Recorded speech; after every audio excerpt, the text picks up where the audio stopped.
someone who's become an unmistakable presence online. Subiksha Shivakumar is a model, creator and style voice who has built her own space. Equal parts, effortless, bold and deeply rooted. She has worked with the biggest names in fashion, but it's the way she owns her space on the internet that makes her stand out. A Tamil Pun with a distinct energy, Subiksha has turned authenticity into an aesthetic today. Look at those lovely visuals she's put out on her social media. Today we talked to her about what drives her work, how she sees beauty and style on her own terms, and why the internet just can't get enough of her. Good morning, Subiksha. Hope you're doing well.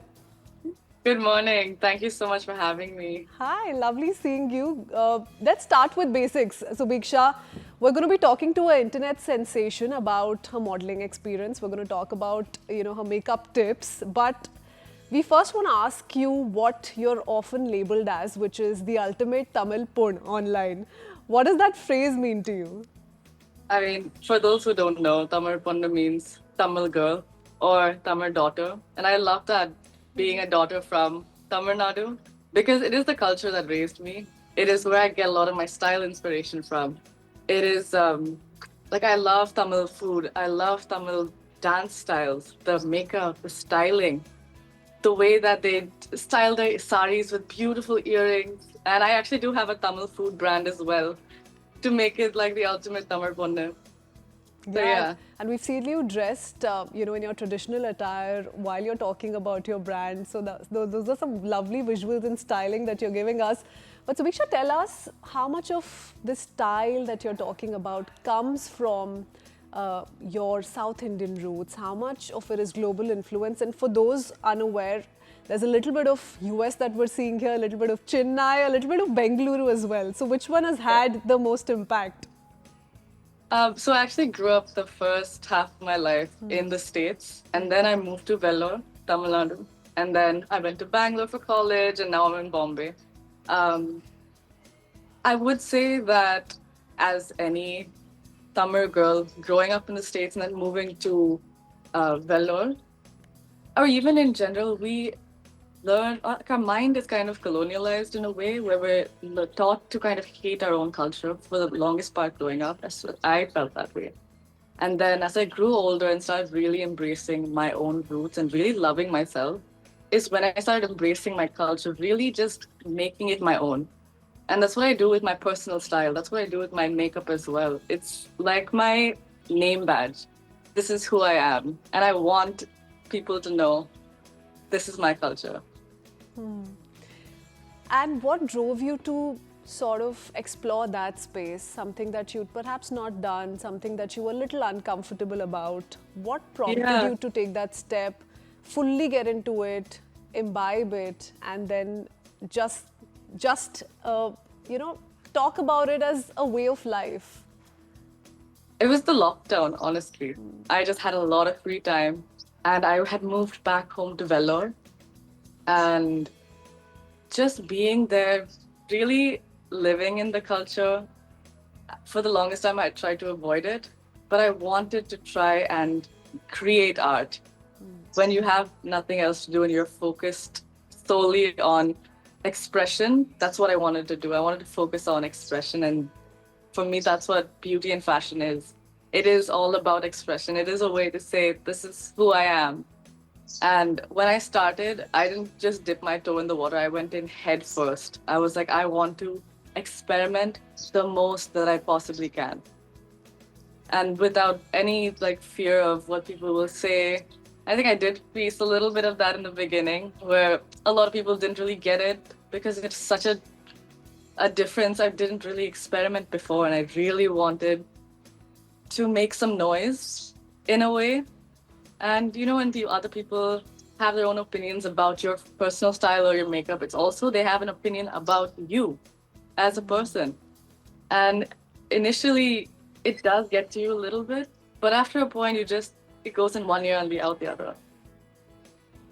So sort of parting ways from all the noise that's bringing your energy down. And that's what Yeah. explains, all these videos that we've seen on social media, you being playful, experimental, unapologetically sexy, if I can put Yeah. it that way. So, Viksha, tell us what your idea behind beauty, your philosophy behind your beauty is. How do you define that? How do you see that terminology? It's very different for everyone. And Yeah. you've been very vocal about how you embraced, for instance, your dark circles, your puffy eyes, and you thought that Yeah. that doesn't really decide how beautiful I am or I'm not. So, Absolutely. what led you to that thought process? I started modeling when I was 18 and moving from Vellore, where there's not a lot of expression when it comes to expressive makeup or fashion. Then I moved to Bangalore, and that's when I started modeling for the first time. And being a part of the modeling industry, it is a little scary when you're 18 years old and everybody has a magnifying lens on your body, on how you should look, and their idea of what the beauty standard is. Dark circles, having dark knees, having big hips, these were all the things that were pointed out to me. And I was being told, you are ugly because of this. You will not get jobs because of this. And I think I fell for the propaganda in the beginning, but it is a part of who I am. Not just me, it is a part of my lineage. My father had it, his mother had it. They have dark circles. Everybody has dark circles. You have to get to a point where you realize that these things that have been passed down from generation to generation is just a part of who you are. And you can't allow somebody else who, with their idealized version of beauty, to tell you what makes you beautiful and what makes you not.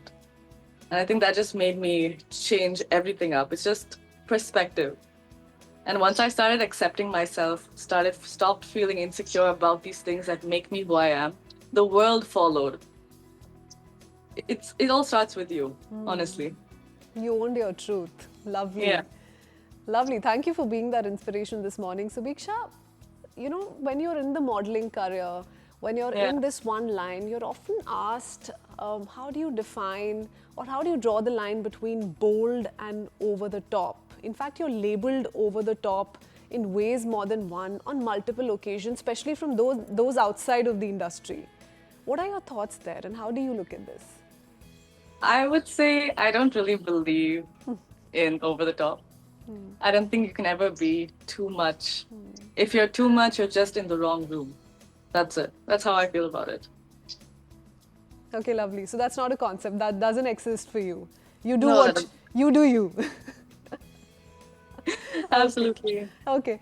So Viksha, let's talk about your beauty rituals. So we've seen a lot of experimental makeup. We've seen those videos, and we're putting out every now and then some of those glimpses as well. What's that one South Indian beauty ritual you swear by that everyone who's watching this must take note of? Every Saturday, without fail, growing up, my mom, we would have this beauty ritual where we take nallanai, which is gingerly oil, heat it up, add a little spices inside that, and you put it all over your skin, your hair, and you just marinate in it for an hour.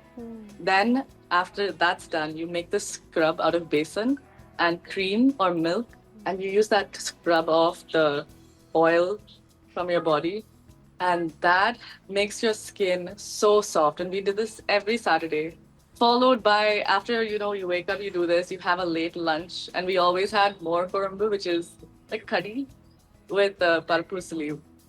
It was just such a beautiful Saturday. You always look forward to it. Okay, lovely. Let's talk about your experiences now so far. Tell us a little bit about the career you've had in modeling. One of the many shoots that are on top of your mind. So when I ask you which is the one shoot you're not going to forget about ever, which one is that, or is it the ones that you've been doing lately for your brand because they're splendid to begin with?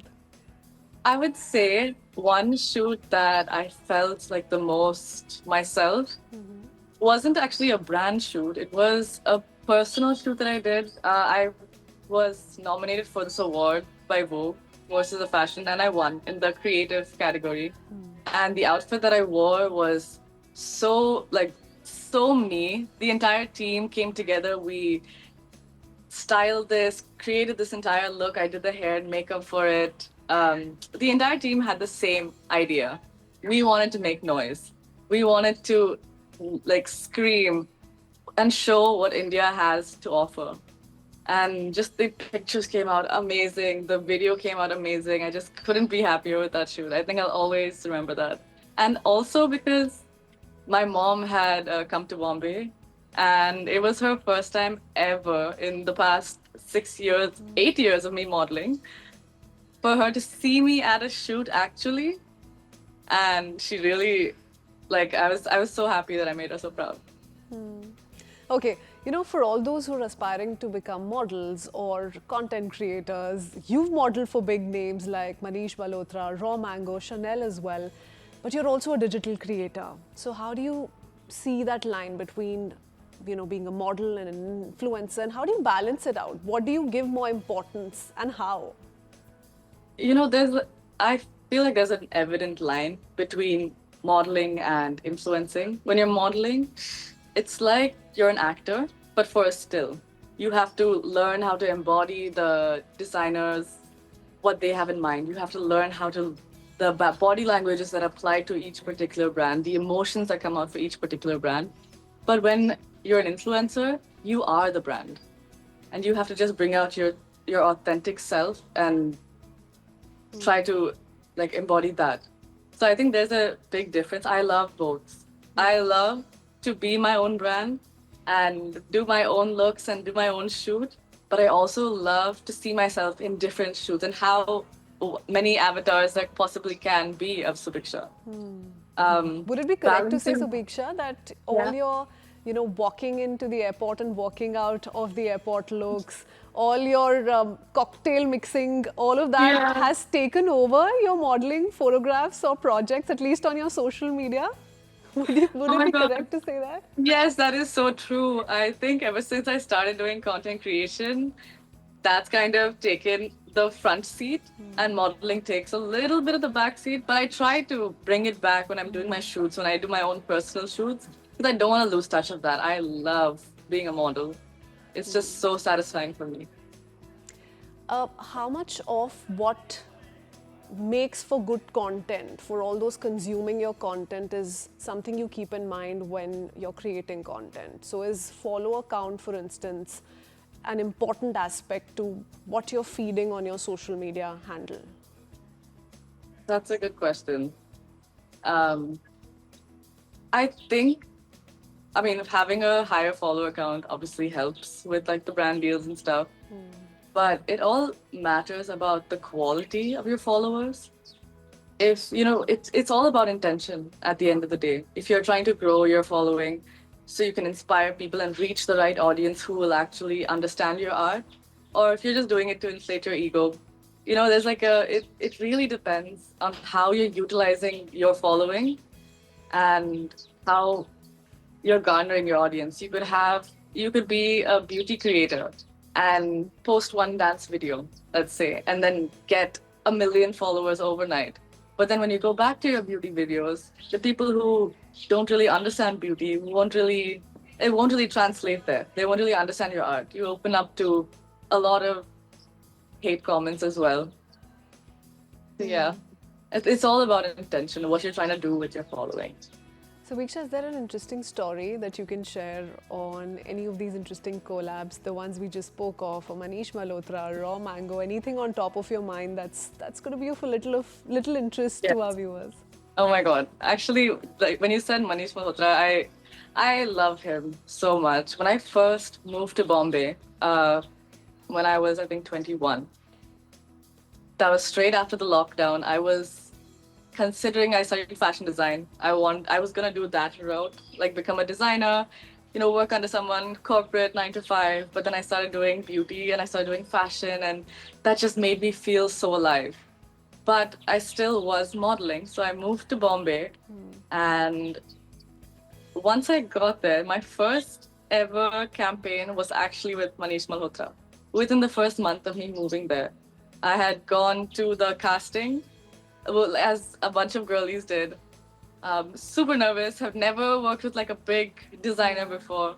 He was there, he was so sweet, so welcoming. I was clearly very anxious there. And I didn't have a big portfolio either. I remember like walking, and he asked to see my book. I didn't really have a book, so I showed him my Instagram, and I showed a little bit of my makeup looks that I was doing, my editorial stuff, and I got booked for the job. And I will always remember that core memory. And I've done multiple campaigns with him after that, and he's just been so welcoming and so sweet And what to was me. your digital presence like, if I may ask, back then? Since you I spoke had of showing your Instagram profile to him. I think I had spent the entire lockdown posting every single day multiple like makeup looks. So that's all I had on my feed was editorial looks, and I didn't have more than 8,000 followers, I think, at the time. But I had a passion and a vision. Okay. Subiksha, let's talk about your future. What's that one collab or campaign that you're dying to do? You're still waiting for that one call. I would love to do the L'Oreal Paris fashion show with Aishwarya Rai. That I would love to do. I'm putting it out there.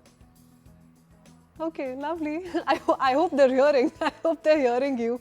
Okay.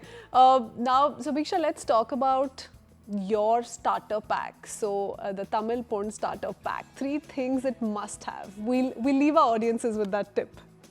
Okay. Definitely a bindi, a pottu. You need that. Jimmicky, like a nice dangling earring. I'm not wearing one right now because my ears kind of hurt. And a baddie lip combo. I love this one lip combo that my mom has. It's like a dark brown liner and a maroon lipstick, and she like loves her lip combos. So yeah, that would be my starter pack.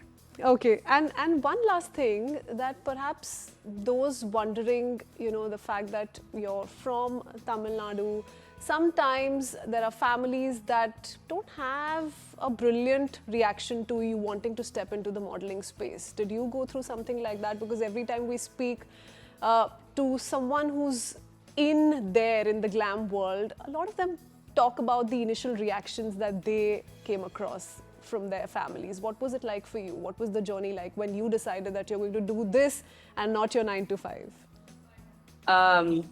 It was a little bit of a shock initially because my plan was to do my master's and like study, and I think that's what my mom would have also loved. So convincing her, it took a little bit of time, but my mom, I am so blessed to come from a very accepting family. My mom has always been so hardworking. She's always like, whatever it is you want to do, make sure you do it to the fullest, whatever it is. So like convincing her that this is the path that I wanted to do, I had to obviously post a lot more and just show that this is something that I'm passionate about, and that just came naturally. Because when I want something, I really fight for it. And your mother really has been a part of the entire journey, isn't it? 100%. We've seen her make appearances with you through and through. We've seen her take part in all these small little gatherings when you're hosting people in your inner circle, in your own house. Lovely. Subiksha, thank you so much. Thank you for that wonderful conversation. Thank you for taking out the time. We'll reconnect soon. Thank you so much for having me.